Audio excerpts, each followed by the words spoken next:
प्रणाम। हाँ, जीते रहो सौभाग्य। एक श्री कृष्ण जी का सबसे सुंदर श्लोक से आप अपने आज के साक्षात्कार की शुरुआत कीजिए, जो आपको सबसे पसंद हो। यत्र योगेश्वरः कृष्णो यत्र पार्थो धनुर्धरः तत्र श्रीर्विजयो भूतिर्ध्रुवा नीतिर्मतिर्मम। बहुत सुंदर। आपका जन्म नैनीताल में हुआ। हिमालय, उत्तराखंड हिमालय भूमि रही है, वहाँ आपका जन्म हुआ। तो वहाँ के अपने जन्म को आप कैसा मानते हैं? जन्म को मैं अपने सफल मानता हूँ। इन अर्थों में सफल मानता हूँ कि मैंने कितना पैसा अर्जन किया ये मेरा वो ध्येय नहीं रहा। हाँ, जो मैंने अध्ययन किया, जो कुछ मैंने देखा समाज में और जो गुणा, तो वही मैं जीवन की थाली समझता हूँ। हर व्यक्ति की उसको कितना पहचान मिलती है या नहीं मिलती है, उससे कोई फर्क नहीं पड़ता। जी। आपने जो बहुत अच्छे कविताएं रची हैं, बहुत अच्छा आप सोचते हैं, समझते हैं, विद्वान व्यक्ति हैं। तो आपने कभी सोचा कि इन चीज़ों को कुछ एक संग्रह के रूप में भी मुझे लिखना चाहिए? हाँ, सोचा जरूर, लेकिन तात्कालिक स्थितियों को देखते हुए मैं इतना साहस नहीं कर पाया, क्योंकि मैंने ये देखा कि इस ओर को लोगों का रुझान कम हो रहा, लिखने पढ़ने की ओर को। और ये मेहनत का काम है। फिर उसके बाद मुझे अपनी आजीविका भी चलानी है, तो बहुत से ऐसे यक्ष प्रश्न थे जिनका जवाब मेरे पास नहीं था, इसलिए मैं इस ओर को नहीं गया कि मैं ये जो आप कह रही हैं ये कर पाता। लेकिन आपको पता है कि साहित्य वो हमारा एक कालजयी है। आदमी की रचनाएं हजारों वर्षों तक जीवित रहती हैं उनके माध्यम से। तो कुछ इस तरह से संग्रह करने का अपनी कविताओं को या कुछ अपने साहित्य को, इस तरह आपका विचार नहीं गया? हाँ, ये कुछ जीवन में गलती हो गई मुझसे कि इसके लिए मैं इतना साहस नहीं जुटा पाया जिस साहस की आज के युग में जरूरत है। आपका बचपन कैसा बीता? बचपन की बचपन, कुछ मधुर स्मृतियां, या बचपन को, अपने बचपन को किस तरह से आप लेते हैं? हाँ, बचपन मेरा ठीक ठाक रहा, एक औसत बच्चे की तरह। और घर में मैं सबसे भाइयों में छोटा था, इसलिए मुझे पर्याप्त प्यार भी मिला। और अपने जो मेरे संगी साथी दोस्त थे उनसे भी मुझे प्यार मिला। और जो लोग थे उनसे भी मुझे प्यार मिला। समाज में बहुत लोगों से प्यार मिला, इसलिए प्यार तो मुझे बहुत मिला है जीवन में। तो बचपन में जो महत्व होता प्यार का होता, तो बहुत प्यार मुझे मिला है और मैं अपने बचपन से संतुष्ट हूँ। उसके बाद आपकी युवावस्था, आपका विवाह, आपके बच्चे, इनको किस तरह से आप देखते हैं? हाँ, उसके बाद फिर मेरा जीवन का संघर्ष शुरू होता है। तो काफ़ी संघर्ष मुझे जीवन में करना पड़ा। उसके लिए कुछ स्वास्थ्य संबंधी कारण भी मेरे सामने खड़े हो गए कि मेरा स्वास्थ्य जो है वो उतना उत्तम नहीं रहा जो रहना चाहिए था। काफ़ी कुछ बहुत परेशानी थी, तो वैसी स्थिति में सब चीज़ों को संभालते हुए और सारी स्थितियों को समझते हुए मैंने सभी कुछ किया। तो आज मेरे दो लड़कियां हैं और अच्छी सी मेरी प्यारी पत्नी है, और मैं अपने घर परिवार से खुश हूँ, बहुत खुश हूँ। आपके जीवन में आपकी पत्नी की क्या भूमिका रही है? हाँ, जीवन में मेरी पत्नी की भूमिका बहुत महत्वपूर्ण रही है, क्योंकि इन्होंने जीवन में मेरे सहाय की तरह साथ दिया। कभी इन्होंने मेरा साथ नहीं छोड़ा, चाहे वो मेरी खुशी की क्षण हो, चाहे बहुत परेशानी के क्षण रहे हों। तो सभी में इन्होंने मेरा साथ पूरे तन मन से दिया और कदम से कदम मिलाते रहे। आप जीवन में किसे सबसे महत्वपूर्ण स्थान देंगे जिन्होंने आपके जीवन को प्रभावित किया? सबसे प्रथम आप ये बताइए, एक संत के रूप में किस संत ने आपके जीवन को प्रभावित किया? संत के रूप में मेरे जीवन को प्रभावित किया, एक कुमाऊं में संत थे गुदड़ी महाराज। तो वो लगते तो नहीं थे कि कोई बहुत बड़े संत हैं, लेकिन उनकी गहराई को मैंने बहुत नज़दीक से देखा। उन्होंने कोई अपना, वो बोलते भी बहुत सी भाषाएं थे, पहाड़ी मिश्रित नेपाली भी बोलते थे, एक आध शब्द अंग्रेजी के भी होते थे, लेकिन मुझे वो अवधूत अवस्था में लगते थे। तो मैं काफ़ी उनसे प्रभावित रहा, और वो जो कहते थे तो उनको वाणी भी सिद्ध थी, तो वो चीज़ हो जाती थी। संत के रूप में आप गुदड़ी महाराज से प्रभावित रहे, एक पुरुष के रूप में किससे प्रभावित रहे, एक पारिवारिक पुरुष के रूप में? एक पारिवारिक पुरुष के रूप में मेरे ऊपर अपने पिता का बहुत प्रभाव पड़ा, कि मैंने देखा कि उन्होंने जीवन में जो भी किया काफ़ी कुछ ईमानदारी से, सच्चाई से, निष्कपटता से, और बिना किसी चतुराई के उन्होंने सारे काम जिंदगी में की। तो मुझे जीवन का यही तरीका ठीक लगा, और मैं भी इसी तरीके पे चला। तो पुरुषों में मैं अपने पिता से बहुत प्रभावित हूँ।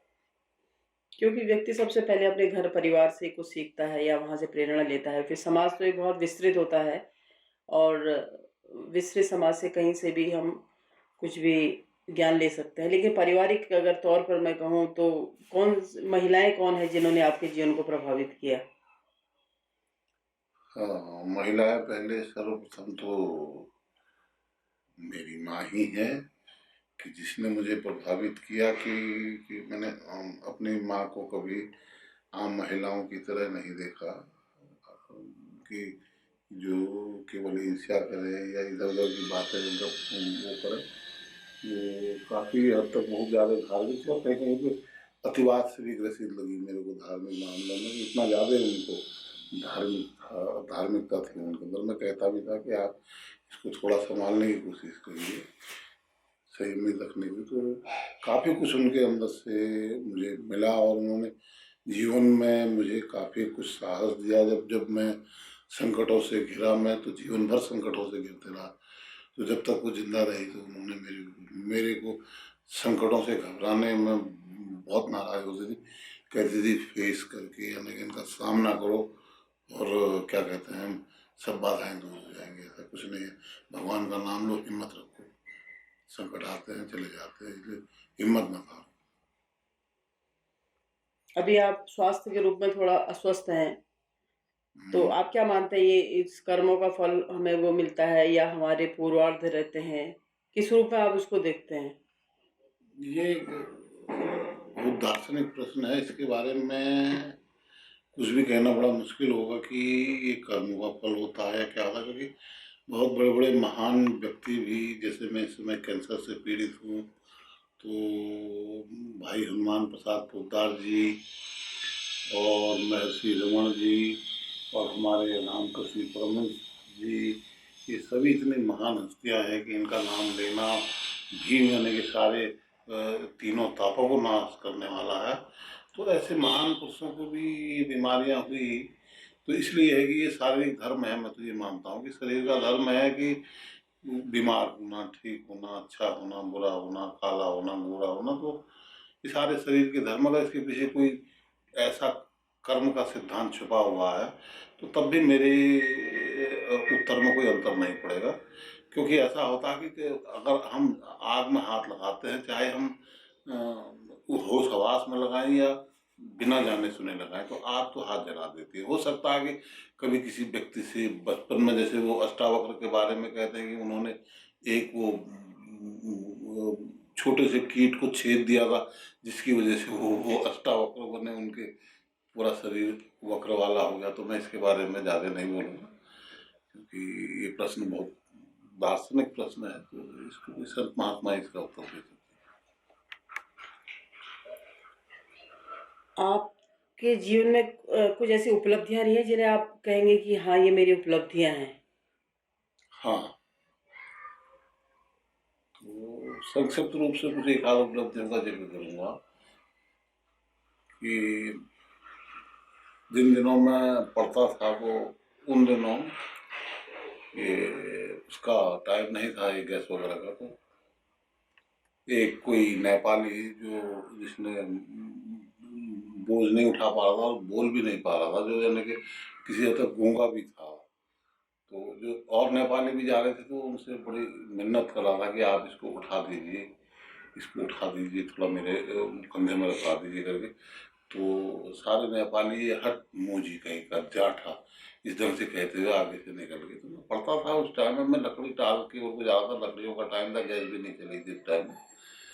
तो मैं गया उसकी ओर को, उसने सोचा लड़का है क्या क्या पता नहीं क्या इसको गुस्सा आ रहा है, ये मेरे ऊपर आ रहा मारने के लिए। तो वो कहने लगा नहीं नहीं बाबूजी क्या हुआ, मैंने कुछ नहीं किया। अरे मैंने कहा तूने कुछ नहीं किया, मैं तेरा बोझा उठाऊंगा, तेरे कंधे में रखूंगा। तो वो बेचारा बड़ा मेरे से प्रभावित हुआ। उसके बाद उसने कहने लगा बाबूजी आप कहाँ उठाएगा, मैंने कहा नहीं मैं उठाएगा, तू भी हाथ लगा मैं भी लगाता। हमने उठा के उस जो वो कंकड़ पत्थर थे उनको जो उसने उसमें कट्टे में भरे थे उनको हमने दीवार में रखा और फिर सहारा देके उसको उठा दिया। तो उसके मुंह से ये निकला कि आज मैंने एक सच्चे बड़े आदमी को देख लिया। तो जीवन में मैंने कुछ सेमिनार से वगैरह में भी भाग लिया जहाँ मुझे बहुत बड़े बड़े लोगों से तारीफ मिली, विचार रखने पर मेरे विचारों को बहुत लोगों ने लाइक किया, क्योंकि मेरी उम्र कम थी और उसके हिसाब से विचार काफ़ी परिपक्व थे। तो लेकिन जो तारीफ उसने की मेरी, उस मजदूर नेपाली ने, गूंगे नेपाली ने, कि आप सचमुच में बहुत बड़ा आदमी है, तो वो मैं जिंदगी भर में मैंने कहा ये ऐसा दिमाग इसके पास कैसे आ गया, कौन बोल रहा है इसके अंदर से। तो मेरे लिए वो बहुत बड़ी तारीफ थी। हाँ, आप जीवन में कई लोगों से मिले होंगे, कई लोगों को देखा होगा, कई लोगों के जीवन से प्रभावित हुए होंगे। तो यदि आज विपिन को हम ये कहें कि वो किसके जीवन से ज़्यादा प्रभावित रहा, और अगर वो विपिन नहीं होता, वो कुछ और बनना चाहता, तो वो किसकी तरह बनना चाहता? अगर मैं बनना चाहता तो मैं एक अच्छा समाज सेवक बनता, क्योंकि मुझे समाज की जितनी भी विसंगतियाँ हैं इनसे बड़ा कष्ट होता है। जहाँ पर भी मैं कोई विसंगति देखता हूँ, स्त्रियों के साथ कहीं पे अन्याय देखता हूँ, बच्चों के साथ अन्याय देखता हूँ, बड़े बूढ़ों के साथ अन्याय देखता हूँ, किसी ईमानदार कर्मचारी के प्रति कहीं पे अन्याय देखता हूँ, कहीं पर भी किसी ढंग का कोई गलत चीज़ देखता हूँ, तो वो मुझे बहुत कष्ट का कारण होता है। तो मैं सबसे पहले यही करता कि मैं एक अच्छा समाज सेवक बनता। जीवन के प्रति दर्शन क्या रहा है आपका? जीवन के प्रति मेरा दर्शन ये रहा है कि जीवन बहुत सुंदर है और इससे सुंदर कुछ भी नहीं है। जीवन सबसे सुंदर है। इसमें तमाम परेशानियों के बावजूद, कठिनाइयों के बावजूद, बहुत कठिन संघर्षों के बावजूद, दुखों के बावजूद जीवन बहुत सुंदर है। और कहीं पर भी इस प्रकार की भावनाएं हम नहीं लाते कि जीवन में कष्ट ही कष्ट है। तो ये मेरी जो है वो दर्शन के खिलाफ रहा और मैंने जीवन को जो है अत्यंत सुंदर रूप में देखा कि जीवन सब कुछ होते हुए भी, परेशानियां, विसंगतियां सब कुछ होते हुए जीवन बहुत सुंदर है और बहुत अच्छा है। ईश्वरीय शक्ति से कुछ अपेक्षा है? हाँ, अभी भी रखता हूँ ईश्वरीय शक्ति से अपेक्षाएं, जीवन में पहले भी रखी थी। तो पहले भी ईश्वरीय शक्तियों ने साथ दिया। इस बार क्या साथ मिलेगा या नहीं मिलेगा इसके बारे में तो कह नहीं सकते, लेकिन अभी तक आस नहीं छोड़ी कि शायद ईश्वर की इच्छा होगी, मैं आस बनाए रहूँ। जो लोग बीमार हैं, जो जीवन में अस्वस्थ हो जाते हैं, और तो उनके बारे में कुछ कहना चाहेंगे आप? हाँ, जो स्वस्थ हो जाते हैं तो लोगों ने, अगर वो कहीं पे चिड़चिड़ापन दिखाते हैं या कहीं पे कुछ बोलने में, किसी चीज़ में कहीं पे कुछ गलत भी बोलते हैं, तो लोगों ने उस चीज़ को अन्यथा नहीं लेना चाहिए। ये सोचना चाहिए कि ये बीमार है और इतने टाइम से, तो उसकी वजह से इसकी मनोदशा उतनी बेहतर नहीं है, ये चिड़चिड़ा हो गया, तो कभी भी उसका बुरा नहीं मानना चाहिए। सबसे प्रथम बात तो ये है। और दूसरी बात ये है कि किसी भी बीमार व्यक्ति को, हर व्यक्ति का फर्ज है कि उसको कमतर ना आके, क्योंकि जीवन में बीमारी किसी को भी आ सकती है, किसी के भी साथ कुछ भी घटित हो सकता है। इसलिए जहाँ तक हो उसका मनोबल बढ़ाए, जो उसको सेवा कर सकता है सेवा करें जिस तरीके से भी, तो ये होना चाहिए और उसको किसी भी तरीके से कमतर नहीं आना चाहिए। आप जीवन से पूरी तरह संतुष्ट हैं? हाँ, मैं अपने जीवन से पूर्णतः संतुष्ट हूँ। वो इन मायनों में हूँ कि मैंने जो कुछ भी किया, जैसे तुलसीदास जी ने लिखा है, स्वांतः सुखाय तुलसी रघुनाथ गाथा भाषा निबंध मति मंजुल मात मोती, कि स्वांतः सुखाय यानी कि अपने सुख के लिए। अब मैं अपने सुख के लिए इसलिए कहूँगा क्योंकि मैं ये साहस नहीं जुटा पाया कि जो मैं करना चाहता था, वो जो युगीन परिस्थितियाँ, समय की परिस्थितियाँ रही, मैं इतना साहस नहीं रख पाया कि वो काम मैं कर पाता। इसलिए मेरा वो सारा काम स्वांतः सुखाय हो गया। तो इसलिए मैं संतुष्ट हूँ उससे भी। वो भी एक जीवन की विशेष दिशा है, स्वांतः सुखाय भी। और जब लोग हमारे संपर्क में आते हैं तो वो विचारों से उससे प्रभावित हों या हमारे विचारों से किसी को कुछ मिले, तो ये होते रहता है जीवन में। तो जितना भी जिसको मिल जाए, जो भी हमारे उससे जो भी चले जाए, या जिससे किसी को भी कोई थोड़ा लाभ हो जाए, तो वही हमारी उपलब्धियाँ होती हैं। अभी आप थोड़ा सा अस्वस्थ हैं, लेकिन यदि आप पूर्ण रूप से स्वस्थ होते तो आप क्या काम करना चाहते हैं अभी? हाँ, अब मैं ऐसा है कि इस टाइम में मैं लगभग अपने नौकरी के दायित्वों से तो फ्री हो चुका था। तो मैं कुछ ऐसा काम करता समाज के लिए जो कि समाज के लिए उपयोगी हो और हमारे लिए एक संतोष का कारण बने। मुझे संतोष होता कि मैंने ये किया, मैंने वो किया, मैं ये कर रहा हूँ, मैं आत्मसंतोष मुझे होता, मैं वो काम करता। जैसे आप में बहुत सारी प्रतिभाएं हैं, आप विद्वान हैं, कई पुस्तकों का अध्ययन करते हैं, पढ़े लिखे हैं, सब कुछ है, लेकिन कुछ चीज़ें ऐसी हैं जो आप जो करना चाहते थे वो कर नहीं पाए। तो क्या इसके पीछे आप कारण मानते हैं? स्वयं स्वयं न कर पाने के पीछे का क्या कारण? आर्थिक स्थिति तो अलग चीज़ है, लेकिन हाँ, उसमें ये रहा कि हर काम को करने के लिए एक अपेक्षित साहस होना चाहिए, क्योंकि अगर परिस्थितियाँ अनुकूल न हो तो बहुत साहस चाहिए। तो मेरे साथ परिस्थितियाँ अनुकूल कभी नहीं रही, इसलिए और मैं वो अपेक्षित साहस नहीं जुटा पाया जिसकी जरूरत थी। लेकिन कहा जाता है कि व्यक्ति प्रतिकूल परिस्थितियों में ज़्यादा बेहतर कार्य करता है। हाँ, तो मैं मानता हूँ कि मैं गलत था और मैं वो नहीं कर पाया जो मुझे करना चाहिए। मैं पहले भी अपने एक बात में कह चुका हूँ कि मैं किसी हद तक कहीं पर जो मैं नहीं कर पाया, तो उसके लिए मैं अपने को दोषी मानता हूँ कि चाहे वो कारण कुछ भी रहा। आपने पूरा समाज देखा है, हर तरह के लोग देखे हैं, क्या अनुभव है आपके समाज से? हाँ, समाज में हर तरह के लोग हैं, अच्छे भी हैं, बुरे भी हैं, बहुत बुरे भी हैं, बहुत अच्छे भी हैं। इसलिए किसी एक आध प्रकार के व्यक्तियों को देख के मैं समाज गंदा है, एक आध प्रकार के लोगों को देख के कहे समाज बहुत अच्छा है, तो ये धारणा सही नहीं होगी। बल्कि सामंजस्यपूर्ण ये होगा कि समाज में हर प्रकार के लोग हैं, तो समाज अच्छा भी है, कहीं कहीं गंदा भी है, तो हमें अच्छा ही समाज से लेनी चाहिए और जो गलत चीज़ें उनको नहीं लेना चाहिए। आपको परिवार से पूरा स्नेह मिला है, सबसे प्यार मिला है, सबका आदर सम्मान सब कुछ मिला है, तो आप इसको किस तरह से देखते हैं? इसको आपके बड़े भाई साहब, आपकी भाभी जी, आपके बच्चे, सभी लोग आपको जीवनपूर्ण सहयोग देते रहे हैं, इसको किस तरह से देखते हैं? ये सब उन लोगों की मेरे ऊपर एक कहना चाहिए कि जो स्नेह उन लोगों का है, जो वो आज का विपिन नहीं है, वो पुराना विपिन है, जिसको उन्होंने अपने से छोटा देखा और वो आज भी उसी धारणा से काम करते हुए आ रहे हैं, उसी विपिन को देखते हुए आ रहे हैं जो हमने बचपन में देखा था। और आज भी उसके हर कदम कदम पे जिस स्थिति में भी हो मदद कर रहे हैं, चाहे आर्थिक तरीके से हो, किसी तरीके से हो, तो उस चीज़ को उसी तरीके से ले रहे। और अगर मैं कहूँ तो आपके पिता तुल्य कार्य कर रहे हैं। जिंदगी से कुछ इच्छाएं हर व्यक्ति की होती हैं, आप में क्या हैं? हाँ, जिंदगी से इच्छाएं तो बहुत थी, लेकिन उतनी इच्छाएं तो हमारी पूर्ण नहीं हो पाई। लेकिन जो भी पूर्ण हो पाई वो हमारा सौभाग्य है, जो पूर्ण नहीं हो पाई तो अगले जन्म में पूर्ण करेंगे।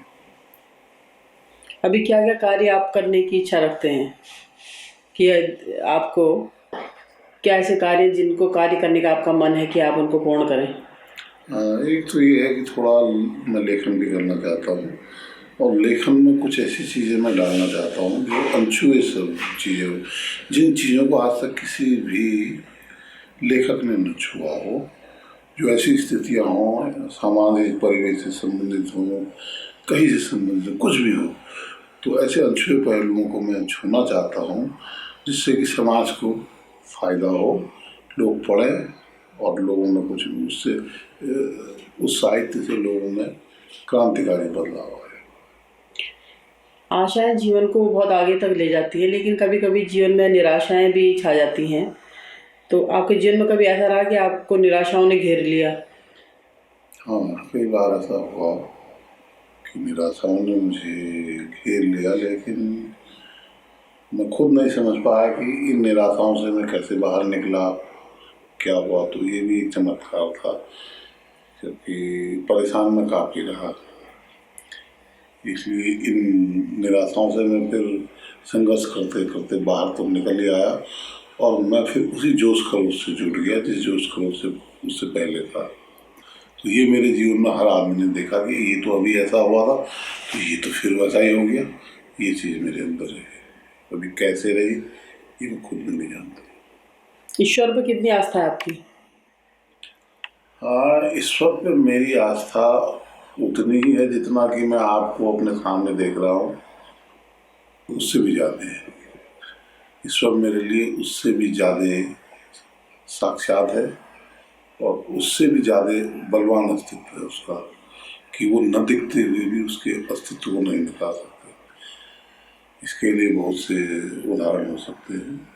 कभी आप किसी जंगल में चले जाइए, तो वहाँ पे जब चिड़िया चहचहाती हैं, बोलती हैं, बहुत किस्म की चिड़ियाएँ बोलती हैं, तो उन चिड़ियाओं में से किसी चिड़िया का स्वर आपको ऐसा लगेगा बड़ा रहस्यपूर्ण, बहुत ही अजीब सी किस्म का। आप फिर सोच में पड़ेंगे, अगर आपके अंदर थोड़ा सा भी आध्यात्मिक कि आखिर इसके अंदर ये आवाज़ किसने दी है, कहाँ से इसके अंदर आवाज़ आई, ये कोई साधारण बात नहीं है, ये आवाज़ कहाँ से आ रही है इसके अंदर की, कि जहाँ 50 किस्म की चिड़िया बोलती हैं। इतने से मैं बहुत बड़ा उदाहरण नहीं दूंगा, मैं किसी उपनिषद का किसी उसका उदाहरण नहीं दूंगा, मैं सिर्फ इतने से ही इस बात को डिफाइन करूँगा। आपको कभी साक्षात्कार हुआ है ईश्वर से साक्षात सामने? हाँ, एकदम साक्षात्कार तो नहीं कहेंगे, लेकिन परोक्ष रूप से हुआ है। किस देवता को मानते हैं आप सबसे ज़्यादा, किनके आदर्शों का आप चलते हैं, और किस देवता का जीवन में महत्व है? हाँ, मैं कृष्ण भक्त हूँ, तो कृष्ण भगवान की उपासना करता हूँ। अब आदर्शों पे चलना तो मेरे लिए टेढ़ी खीर होगी, मैं इतने बड़े महान उनके आदर्शों को नहीं अपना सकता, मैं बहुत छोटा व्यक्ति हूँ। लेकिन हाँ, ये जरूर है कि उनके प्रति मेरी आस्था में, मेरे सम्मान में, यानी कि और उनके प्रति जो मेरे अंदर लगाव है उसमें कोई कमी नहीं है। और मैं ये मानता हूँ कि कृष्ण जैसा व्यक्ति अगर उसको व्यक्ति रूप में भी माने तो करोड़ों सालों के अंदर कभी न हुआ है, उसके बाद ना आगे कभी होगा, ऐसा व्यक्ति सृष्टि में होना अत्यंत विरलतम घटना है, विरलतम से विरलतम। ये संभव आगे भी नहीं हुआ, ये मेरा सोचना। अगर व्यक्ति के रूप में भी उन्हें माने तो तब भी उनको किसी पैमाने में रखे तो उनको कोई हानि नहीं है। आपकी छोटी बहन एक हेमा उनियाल हैं, और आपके बहुत प्रिय हैं वो, उनके विषय में क्या कहना चाहेंगे आप? हाँ, वो हमारी तो अत्यंत प्रिय है ही। हमारी प्रिय इसलिए है कि वो हम 3 भाई हैं, भाइयों में सबसे छोटा मैं हूँ, तो बहनों में सबसे छोटी थी मेरे बाद की बहनें हैं 2, एक यहाँ टनकपुर में लेक्चरर है, और एक यहाँ दिल्ली में यहाँ जो लेखन कार्य वगैरह करती है, तो ये उनसे छोटी है। तो ये तो हमारे बचपन से अत्यंत प्रिय रही है, इसलिए उनके अंदर तो एक ऐसी अद्वितीय प्रतिभा है कि वो लिखती भी हैं, साथ में पर्यटन भी करती हैं, जाती भी हैं इधर उधर, पूरे इतने मंदिरों पे शोध कार्य किया है। तो जो कुछ भी उन्होंने कार्य किया है तो वो, अब मैं भाई हूँ इसीलिए मेरी बात से कोई अन्यथा अर्थ ना निकले, लेकिन मैं तो ये कहूँगा कि जितने मंदिरों के उन्होंने मानस खंड और केदार करने के लिए यात्राएं की हैं, अगर इतिहास देखा जाए तो मुझे नहीं लगता कि किसी व्यक्ति ने इतने मंदिरों में जाके सारी जगह तब उनके बारे में कुछ लिखा हो। तो ये तो एक बहुत बड़ा रिकॉर्ड होगा और ये दुनिया का रिकॉर्ड होगा जहाँ तक मैं सोचता हूँ। तो क्योंकि मैं अपने बात को अपने अंदर नहीं रोक सकता हूँ, इसलिए मैं तो यही कहूँगा कि ये दुनिया का एक रिकॉर्ड होगा कि किसी महिला ने इतना साहस का, अद्वितीय साहस का परिचय दिया हो और अपने बुद्धिमत्ता का परिचय दिया हो, लेखन कौशल का परिचय दिया हो, और सब चीज़ों में उनकी दक्षता है, चाहे एंकरिंग हो, चाहे कहीं पे किसी बात करने में, वार्तालाप करने में हो, किसी भी फील्ड में हो। तो ये जितने भी इसके फील्ड है लेखन से संबंधित ललित कलाओं के, तो उन सब में उनकी पारंगतता है। क्योंकि एक ही फील्ड में बैंकर भी बहुत अच्छी है और बहुत सदाबहार बोलती है, मैंने उन्हें सुना है। मैं खुद उनसे काफ़ी प्रभावित रहता हूँ और अभिभूत रहता हूँ, और मैंने बार बार उनकी प्रशंसा भी करते रहता हूँ, जिससे उन्हें उत्साह मिलता रहे।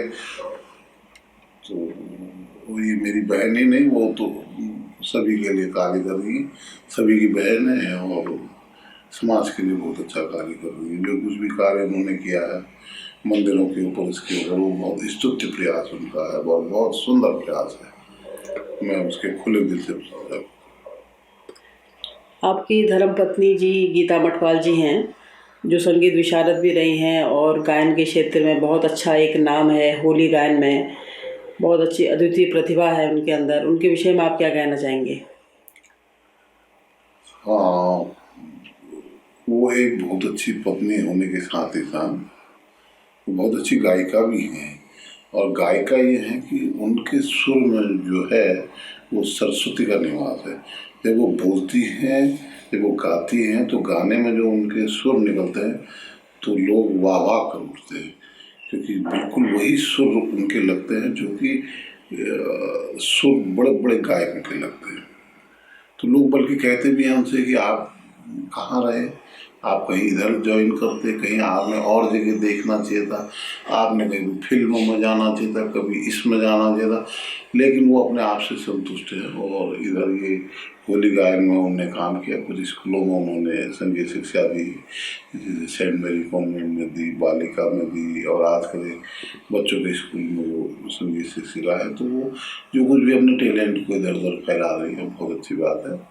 और वो काफ़ी भद्र महिला है और मेरा उन्हें जीवन में बहुत साथ दिया है, कदम से कदम मिला के। इसलिए उनकी, वो मेरी पत्नी है, इसलिए उनकी क्या प्रशंसा करूँ, शायद शब्द नहीं होंगे मेरे पास। आपकी दो प्यारी प्यारी बिटियाएं हैं, सौम्या और कृति। उनके भविष्य को लेकर और उनको क्या सलाह देंगे, वो किस तरह का अपना जीवन जिए और क्या उनके विषय में आपकी राय है? हाँ, उनमें दोनों ही बेटियाँ काफ़ी योग्य हैं। जो बड़ी वाली बेटी है वो मतलब पढ़ाई में तो औसत दर्जे की है, लेकिन वैसे वो काफ़ी बुद्धिमान है और रिश्ते बनाने में, सामाजिक तरीके से आदमी को सारी चीज़ों को समझने में काफ़ी सक्षम और व्यक्तित्व भी उसका अत्यंत प्रभावशाली है। तो और वो भी उसका यह है कि ध्यान बहुत जगह को रहता है, इसलिए पढ़ाई में औसत रहती है और पढ़ाई में उसका काफ़ी अच्छी है। और छोटी लड़की जो है वो पढ़ाई में भी काफ़ी अच्छी है और चीज़ों में जो एक्स्ट्रा करिकुलर एक्टिविटीज़ होती है उनमें भी काफ़ी अच्छी है। तो दोनों ही बच्चे मेरे काफ़ी अच्छे हैं। और अभी जब मैं इतने 2 साल से कैंसर से संघर्ष कर रहा हूँ, तो इस अवधि के दौरान वो अकेले रहे, लेकिन उन्होंने कभी ये शिकायत नहीं की भाई पापा के साथ मम्मी यहाँ पर रह रही। मम्मी कम टाइम उनको दे पाती है ज़्यादा, कि मुझे कीमो लगनी है, कभी कुछ लगनी है। तो बहुत ज़्यादा ज़बरदस्त सहयोग उनका रहा, और बहुत ही अभी भी जब वो फ़ोन करते हैं तो इतनी आत्मीयता से करते हैं, बिल्कुल जैसे कोई मैं बच्चा हूँगा, तो बहुत अच्छा लगता है। आपके जीवन में आपके बड़े भाई साहब महेश चंद्र जोशी जी और उनकी धर्मपत्नी जी का भी बहुत ही सहयोग रहा है। एक पिता के बाद, पिता की जल्दी मृत्यु के बाद भाई थे जिन्होंने बहुत सहारा दिया, और एक उनका व्यक्तित्व भी बहुत एक महत्वपूर्ण और प्रखर व्यक्तित्व रहा है। आज के संदर्भ में, आज की स्थिति में जिस तरह का हम समाज में वातावरण देखते हैं, उस स्थिति में आप अपने भाई साहब, बड़े भाई साहब और भाभी जी के बारे में क्या कहना चाहेंगे?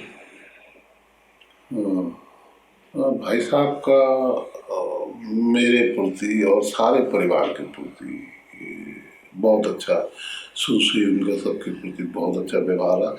आज भी अगर किसी को कोई भी दिक्कत होती है तो सबसे ज़्यादा दिक्कत उनके अंदर हो जाती है। तो उन्होंने परिवार को अपने से अलग नहीं समझा। पिता के बाद उन्होंने जो पिताजी की जिम्मेवारी थी वो स्वयं ले ली, और वो कार्य उन्होंने किया कि चाहे मेरी बहनों को कहीं पे कष्ट हो तो वो परेशान हो जाते हैं, हमें कष्ट हो तो वो परेशान हो जाते हैं। और वैसा ही भाभी जी भी हमारे लिए सोचती हैं जैसा भाई साहब सोचते हैं। तो भाई जी हमारे जो हैं बड़े भाई साहब, वो बहुत ही एक तो सरल स्वभाव के हैं, और दूसरा हेल्पफुल नेचर के हैं। जो उनसे सहायता बन पड़ती है करते हैं, और हमेशा कुशल सेम लेते रहते हैं। तो ये नहीं लगता कि हम कहीं दूर चले गए, वो आगे अमेरिका में हैं बच्चों के साथ, हम यहाँ पे हैं, नहीं लगता, क्योंकि वो बराबर अपना संपर्क बनाए रहते हैं। थोड़ा भी कोई परेशानी होगी तो एक ही दिन में 2 बार भी उनका फोन आ जाता है। तो आप इसी से समझ लीजिए कि वो कितने वो हैं। और शुरू से ही उन्होंने जो परिवार को जो दिशा दी, जो कुछ भी उन्होंने किया, जो भी हमारे परिवार में, चाहे वो मेरी छोटी बहन हो, मैं हूँ, या जो मेरी बहन यहाँ गवर्नमेंट स्कूल में लेक्चरर है वो हो, कोई भी हो, तो सारे लोग जितने भी हैं किसी न किसी ढंग से उनके प्रभाव क्षेत्र में तो रहे ही, इसमें इनकार नहीं किया जा सकता। तो हमने भी कभी उनसे जुबान नहीं लड़ाई, किसी ने नहीं लड़ाई, चाहे कभी उनको गुस्सा ही आया हो, कुछ आया हो, किसी ने कभी उनसे, जब उनको गुस्सा आता कोई बोलता नहीं। तो एक पिता की तरह ही हम लोगों ने भी उनको जो आदर दिया है। आप स्वयं में एक विद्वान हैं और अच्छा ज्ञान रखते हैं हर दृष्टि से, लेकिन यदि मैं ये कहूँ कि विपिन न होते तो वो क्या बनना पसंद करते? अगर विपिन न होते तो वो फिर समाज को कोई दिशा देने के लिए कोई प्रयास करते, जैसा प्रयास विवेकानंद जी ने किया। तो चाहे उनका प्रयास विवेकानंद जैसा तो नहीं होता, लेकिन हाँ इतना जरूर है कि काफ़ी लोगों के जीवन में प्रभाव पड़ता, काफ़ी लोग लाभान्वित होते जिनकी जिंदगी असमर्थी। क्योंकि न तो मैं कोई संन्यास धर्म से वो हूँ कि संन्यास ले लेना चाहिए, या निवृत्ति धर्म से, न मैं प्रवृत्ति धर्म से कोई मतलब रखता हूँ। मैं जीवन में इंसान की खुशहाली के लिए प्रयत्न करता हूँ, लेकिन ये सोचता हूँ कि आदमी की सोच व्यवस्थित होनी चाहिए, बैलेंस होनी चाहिए, जिससे कि आदमी के अंदर कोई नेगेटिविटी, नकारात्मक विचार ना आए, चाहे परेशान हो चाहे खुशी की क्षण हो। मतलब ये कहा जा सकता है कि विपिन चाहेंगे कि वो विपिन ही होते, वो कुछ नहीं होते इसके अलावा, या कुछ हाँ, यदि वो नहीं होते तो कुछ और होते तो क्या होते? नहीं, विपिन ही होते तो वही ठीक है। हाँ, विपिन ही रहे वो ज़्यादा ठीक है, क्योंकि जो मेरी स्वयं की अपनी आइडेंटिटी है, स्वयं की जो पहचान है, वो विपिन से भी हो सकती है। कि जो मेरे काम है वो बोलते ना विपिन के बारे में, विपिन नहीं बोलता, वो काम बोलते। तो इसलिए विपिन ही में रहता तो वो ज़्यादा बेहतर है, और विपिन ही रह रहा हूँ तो बेहतर ही है।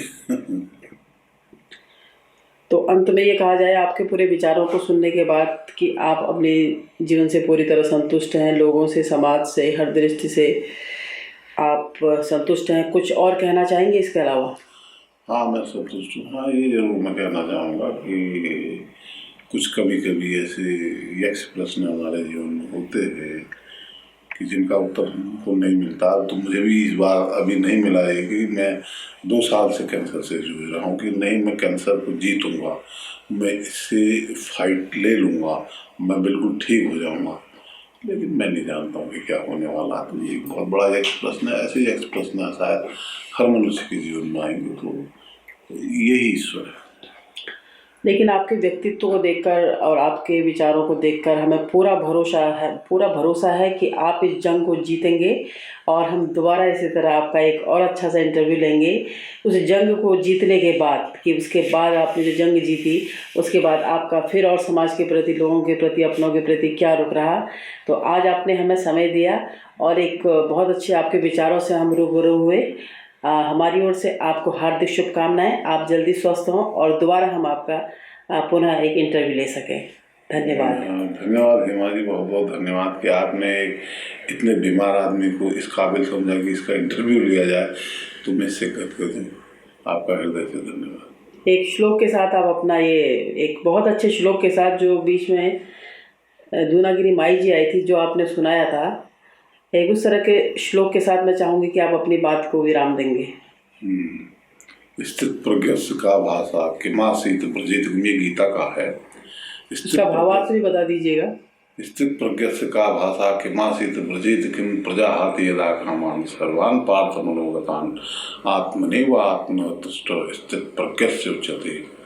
दुखेषु उद्विग्न मनः सुखेषु विगत स्पृहः वीतराग भय क्रोध सधीरस्त्र निरुच्यते। इसका भावार्थ ये है कि जो लोग अपने विचार में परिपक्व हैं या विचार में इस हद तक, अब गीता के तो कितने ही अर्थ हो सकते हैं, ये उन्होंने पराकाष्ठा वाले व्यक्ति के बारे में कहा है जो आदमी बिल्कुल सारी चीज़ों से वो होके परमात्मा में स्थित हो गया है। लेकिन इसके और भी अर्थ किए जा सकते हैं। गीता ऐसा ग्रंथ नहीं है, उसमें बहुत से अर्थ निकलते हैं। तो हम इसका सामयिक अर्थ ये कर सकते हैं कि जिस व्यक्ति के विचार में परिपक्वता है, विचार में एक दिशा है, तो यह है कि स्थित प्रज्ञ पुरुष की क्या लक्षण है, ये अर्जुन उनसे प्रश्न करता है। वो किस प्रकार से व्यवहार करता है, चलता फिरता है, ये पूछा गया है। तो भगवान ने कहा है कि जिस समय यह मनुष्य अपने मन में स्थित संपूर्ण काम त्याग देता है, उसमें अपनी आत्मा से आत्मा में ही संतुष्ट, ऐसा स्थित प्रज्ञ इसको कहा जाता है। कि जो दुख में बहुत ज़्यादा उद्विग्न नहीं होता और सुख में जो बिल्कुल एकदम फूल का कुप्पा नहीं हो जाता। तो और भी कुछ लक्षण दिए, लेकिन इतना पर्याप्त है कि जब आदमी सुख में बहुत ज़्यादा प्रसन्न हो जाता है, दुख तब उसको ज़्यादा महसूस होता है। अगर वो सुख में भी समान रहे तो दुख उतना परेशान नहीं करता। तो ये एक व्यवहारिक चीज़ है। गीता बहुत रहस्यपूर्ण ग्रंथ है। बहुत बहुत धन्यवाद आपका कि आपने इतने अच्छे विचार हमारे सामने रखे। तो दोबारा आपके साथ ज़रूर एक बार पुनः मुलाकात होगी। ये मेरी हृदय से कामना है कि एक बार दोबारा जब आप इस जंग को जीत के आएंगे, हम पुनः आपका फिर एक साक्षात्कार लेंगे और तब अपने आप विचारों को प्रकट करेंगे। तब तक के लिए मैं आपका हार्दिक धन्यवाद ज्ञापित करती हूँ और अभिनंदन करती हूँ। नमस्कार। नमस्कार और साधुवाद आपका कि आपने मुझ जैसे बीमार आदमी का इतना बेहतरीन इंटरव्यू लिया। धन्यवाद, धन्यवाद, बहुत बहुत धन्यवाद।